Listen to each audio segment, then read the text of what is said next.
My ex-husband hated me with a vengeance that burned like a fever, all for the sake of the girl who'd been his forever dream. I did the only sensible thing. I took the settlement money and disappeared, leaving everything behind, including our child. 6 years later, a miniature version of him, a little marshmallow of a boy, knocked on my door. He was wearing a bright yellow backpack, his small face set in a mask of solemnity that was far too old for him. "Dominic doesn't want me anymore," he announced, his voice steady despite the slight tremble of his lower lip. "I'm moving in with you." I froze, the air caught in my lungs. Before I could even find my voice, he tilted his head back and began reciting legal statutes with the precision of a court reporter. Under the family code, parents have a non-delegable duty to support and maintain their minor children. He didn't get to finish. I stepped aside, opening the door wide. "Get in here." The warm light of the entryway hit his face, and for a split second, his eyes shimmered. Then, with a haughty little huff, he marched inside on his sturdy legs. As soon as the door clicked shut, the boy, Milo as I knew him from the few photos I dared to look at over the years, began surveying my life. He gripped the straps of his backpack tight when he caught me watching him. "I'm Milo," he said, puffing out his chest. The tone was unmistakable. It was a declaration of war and a plea for recognition all at once. He wanted me to know exactly whose blood ran through his veins. Not that he needed to say it.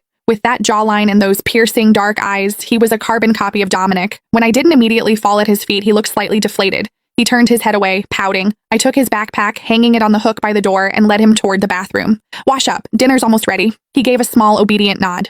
By the time I'd set the table, he had already scrambled up into the dining chair, looking tiny against the high back. "Why are you here, Milo? Really?" I asked. He poked at a piece of broccoli with his fork, his head drooping low. His voice came out muffled, thick with unshed tears.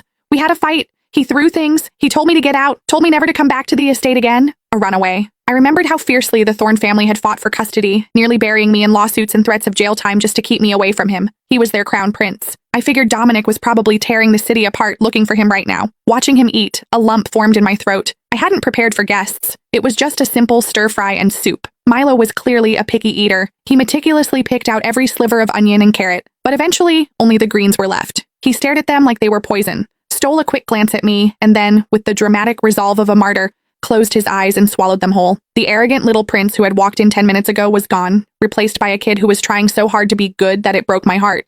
It seemed he hadn't been mistreated at the Thorne mansion, but he was certainly disciplined. I cleaned up the dishes, expecting a frantic knock on the door at any moment, but 9:30 came and went. The hallway remained silent. 6-year-olds can only stay awake so long. Milo's eyes were drooping.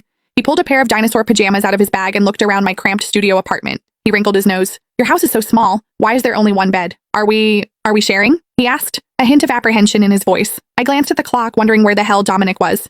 I sighed and nodded. "Yeah, we'll make it work for tonight." I expected a tantrum. Compared to the Thorne estate, this place was a glorified closet. Instead, Milo just bit his lip, a flash of something that looked suspiciously like relief crossing his face. He scrubbed his face, changed into his pajamas, and climbed under the covers. Just like at dinner, he was playing the part of the perfect guest.